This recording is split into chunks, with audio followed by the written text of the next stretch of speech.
अस्सलाम वालेकुम प्यारी प्यारी फैमिली, कैसे हैं आप सब। तो आज की वीडियो में ख़ास तौर पर सर्दी की एक बड़ी प्रॉब्लम का ज़बरदस्त सा हल लेकर आई हूँ। साथ ही वैज़लिन के कुछ कमाल के हैक्स भी शेयर करने लगी हूँ। हमारी सीनियर और बड़ी प्यारी सी अदाकारा हैं शगुफ्ता एजाज, जो अब तक जवान नज़र आती हैं। तो उन्हीं की ये रेमेडी आज मैं आपके साथ शेयर करूँगी। तो उसको बनाने का जो तरीका है वो बहुत ही सादा सा है। आपने क्या करना है कि एक अदद ना मोमबत्ती लेनी है और इसको कद्दूकश कर लेना है। जिस तरह से यहाँ पर मैंने किया ना, उसका जो धागा है इसको अलग कर देना है। फिर आपने डबल बॉयलर सिस्टम में ना इसको मेल्ट करना है। तो इस रेमेडी के बारे में शगुफ्ता एजाज ने बताया कि मुझे सर्दियों में स्किन का एक बड़ा मसला हुआ, जिसके लिए उन्होंने हज़ारों रुपए स्किन क्लिनिक्स पर खर्च किए, लेकिन उनको ज़रा सा भी ना कोई फ़ायदा नहीं हुआ। फिर उन्होंने वैज़लिन का ये टोटका इस्तेमाल किया और यकीन मानिए 100% उनका मसला हल हो गया। तो एक चीज़ का यहाँ पर ख्याल रखना है कि इसको बिल्कुल लो फ्लेम पर तैयार करना है, आंच तेज़ नहीं करनी है। जब आपको लगे कि जो मोम है थोड़ा सा मेल्ट होने लगा है, तो उसमें सिर्फ एक चुटकी हल्दी का शामिल करना है, यानी कि टर्मरिक। और जब ये कंप्लीट फुल मेल्ट हो जाएगा तो उसके अंदर आपने एक चमचा भरकर वैज़लिन का डालना है। आपके पास कोई सी भी वैज़लिन मौजूद है या पेट्रोलियम जेली मौजूद है, आप उसका एक चमचा भरकर इसके अंदर शामिल करेंगे। इसको भी मेल्ट करेंगे। एक कैंडल के साथ एक चमचा वैज़लिन का ऐड होगा।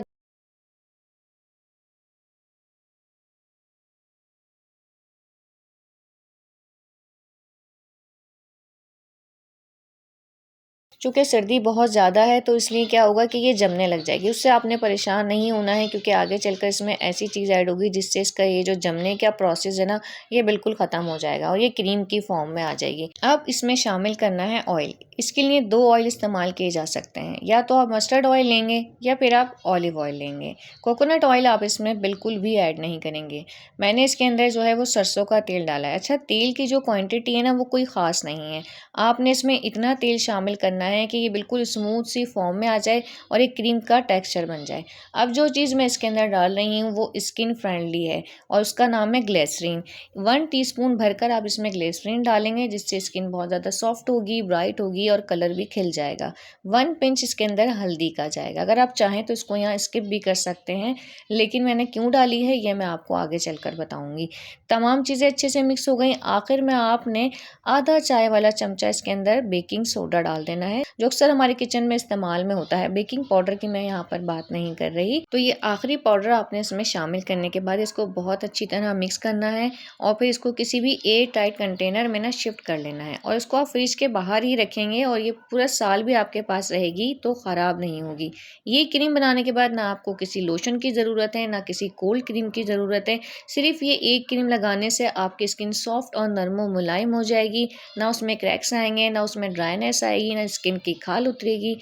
सर्दियों में मोस्टली बच्चों के साथ क्या होता है कि वो बाहर हवा में खेलते हैं तो उनके हाथों की जो ऊपर की स्किन है वो बिल्कुल ब्राउन हो जाती है, काले पड़ जाते हैं हाथ, गाल भी सारे फटने लगते हैं और डार्क कलर के हो जाते हैं। तो उसके ऊपर आपने इसका हल्का हल्का सा मसाज करना है। इसको आप किसी भी टाइम लगा सकते हैं। और अगर आपके साथ क्रैक हील्स का मसला है, वो भी सीरियस वाला, इतना कि उसमें से खून भी निकलता है, इतना ज़्यादा आपकी एड़ियाँ फट जाती हैं, तो उसके लिए तो ये क्रीम एक अनमोल तोहफा है। आप सिर्फ एक बार लगा के देखें, आपको पहली बार में ही भरपूर रिजल्ट मिलेंगे। करना ये है कि फटी हुई एड़ियों में इस क्रीम को अच्छी तरह से भर लें और बहुत अच्छा सा पाँव के नीचे इसका मसाज करें और फिर कोई भी ना कॉटन के सॉक्स पहन लें। रात को लगाना ज़रूरी नहीं है, पूरे दिन में आप किसी भी टाइम लगा सकते हैं। 2-3 दिन आप इसी तरह से इसको लगाएं। तीसरे या चौथे दिन आपने क्या करना है कि अपनी एड़ियों को ना किसी झावे से या फिर किसी जाली वाले कपड़े से ना बड़े अच्छे से रगड़ना है साबुन के साथ।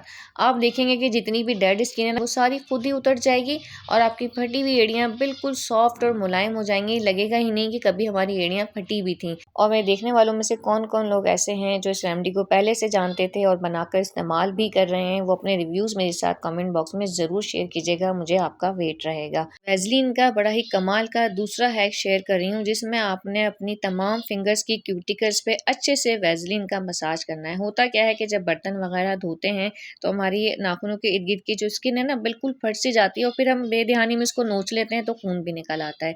तो डेली रात को आपने इस तरह से वैज़लिन का मसाज करना है अपने क्यूटिकल्स पे और उसको फिर सिर्फ टिश्यू से साफ करना है। सुबह आपने उसको वॉश आउट करना है। आपके क्यूटिकल्स इतने फाइन हो जाएंगे और जितनी भी डेड स्किन होती है ना वो सारी खुद ही निकल जाएगी। तो लोशन तो सर्दियों में हम सभी लगाते हैं और भरपूर मिकदार में लगाते हैं, लेकिन कभी भी लोशन लगाने से स्किन वाइट नहीं होती, ब्राइट नहीं होती, बल्कि बाद सूरत हाल में तो ऐसा होता है कि स्किन का कलर मजीद डल होने लगता है। तो उसी का छोटा सा सोल्यूशन यहाँ आज अपने प्यारी प्यारे से फैमिली मेंबर्स के लिए लेकर आई हूँ।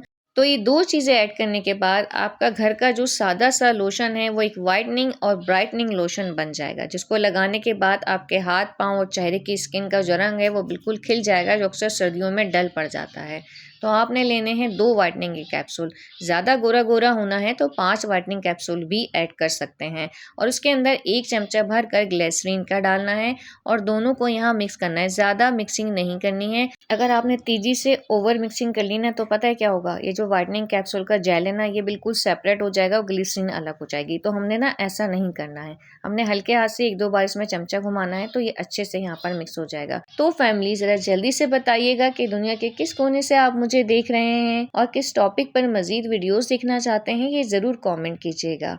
आप और आपके प्यारे-प्यारे रिव्यूज़, कमेंट्स और क्वेश्चंस मेरे लिए बहुत अहमियत रखते हैं और मैं हमेशा आपके कमेंट्स का रिप्लाई करती हूँ। किसी भी रेमेडी को बनाने में कहीं पे भी कोई प्रॉब्लम आए, आप बिल्कुल फ्री होकर मुझसे पूछ सकते हैं, इंशाल्लाह मैं ज़रूर रिप्लाई करूँगी। अब हमने अपना जो मिक्सचर तैयार किया था ना व्हाइटनिंग मिक्सचर, उसको हमने अपनी लोशन की बॉटल में ऐड करना है। इसको आप कोल्ड क्रीम में भी ऐड कर सकते हैं। अब यहाँ पर आपने थोड़ा अक्लमंदी से काम लेना है। देखिए मिक्सचर जो हमने बनाया है वो थोड़ा-सा है और लोशन जो हमारा है उसकी क्वांटिटी ज़्यादा है और जितना भी मिक्सचर है वो सारा लोशन की बॉटल के ऊपर ही लग गया है। तो आपने ऊपर वाला हिस्सा नीचे की तरफ करके ना इसकी बड़े अच्छे से मिक्सिंग करनी है। 1 मिनट तक आपने इसकी मिक्सिंग लाज़मी करनी है ताकि हमारा सारा जो व्हाइटनिंग मिक्सचर है वो उसमें अच्छे से मिक्स हो जाए। और ये व्हाइटनिंग लोशन बनाने के बाद आपने 6 महीने के अंदर-अंदर इस्तेमाल कर लेना है। अब आप इसको स्किन पर लगाएँगे ना तो व्हाइटनिंग तो ये आपको देगा ही साथ आपकी स्किन पर एक नेचुरल ग्लो आ जाएगा। स्किन आपकी ग्लोसी और शाइनी सी हो जाएगी क्योंकि हमने इसके अंदर एक स्किन फ्रेंडली इंग्रेडिएंट शामिल किया है जो कि है ग्लिसरीन। उसके शामिल करने से इसमें विजिबल रिजल्ट्स आएँगे। देखें अभी सर्दियाँ चल रही हैं और लोशन का इस्तेमाल बहुत ज़्यादा बढ़ गया है। तो एक बार लोशन को इस तरह से इस्तेमाल करके देखिएगा और फिर मुझे अपने रिव्यूज़ दीजिएगा और मुझे अपनी दुआओं में ज़रूर याद रखिएगा। दूसरा ये जो व्हाइटनिंग कैप्सूल होते हैं, जब भी आप इसको किसी भी शॉपकीपर से लें तो उसको इस तरह से छोटे से प्लास्टिक के बैग में डलवाया करें, वरना ये बाहर ऐसे ही रखने से जुड़ जाते हैं, ख़राब हो जाते हैं। इस तरह से करके आप इसको फ्रिज में रखेंगे ना तो ये 3-4 महीने तक बिल्कुल ठीक आपके पास रहेंगे। इनकी कंडीशन ना ख़राब नहीं होगी। वैसलीन का एक और कमाल का हैक्स आपके साथ शेयर करती हूँ। होता क्या है कि पाकिस्तान में पूरा साल समझे गर्मी ही रहती है, तो हम फाउंडेशन वगैरह जो लेते हैं वो मैट लेते हैं। तो इसी मैट फाउंडेशन को हम वैसलीन के ज़रिए ग्लोसी भी बना सकते हैं क्योंकि सर्दियों में मैट फाउंडेशन लगाने के बाद स्किन बहुत खिंची-खिंची सी नज़र आती है। ज़रा सा स्माइल करते हैं तो लाफ लाइन्स पता चलने लगती हैं। तो उसके लिए आपने क्या करना है कि थोड़ी-सी वैसलीन लेके उसके अंदर अपना फाउंडेशन बहुत अच्छे से ना मिक्स करना है। प्राइमर यूज़ करने के बाद आपने फाउंडेशन अपनी स्किन पर लगाना है। उसकी जब आप बहुत अच्छी तरह से मिक्सिंग कर लेना तो उसके बाद अपने फेस पाउडर इसके ऊपर अप्लाई करना है।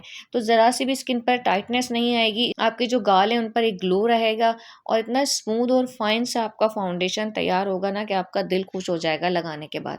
और इसी तरह से जब हम मैट ग्लोस अपने लिप्स पर लगाते हैं ना, यकीन मानिए सर्दियों में होंठ बिल्कुल अकड़ जाते हैं और इतने कोई बुरे लग रहे होते हैं क्योंकि ना उनमें फिर अकड़ने के बाद ना लाइन सी पड़ जाती हैं जो बहुत बुरी लगती हैं। यूँ माने कि लिपस्टिक का सारा जो लुक है वही ख़राब हो जाता है। तो एक बार अपनी मैट लिपस्टिक को वैसलीन के साथ इस्तेमाल करके देखिए और अपनी बहन को दुआएं दीजिए। और जनाब छोटू मोटू सा लाइक का बटन कब से आपका वेट कर रहा है, उसको प्रेस कर दीजिएगा। सब्सक्राइब के बटन को भी मत भूलिएगा। इंशाल्लाह नेक्स्ट वीडियो में मिलती हूँ। अल्लाह हाफिज़।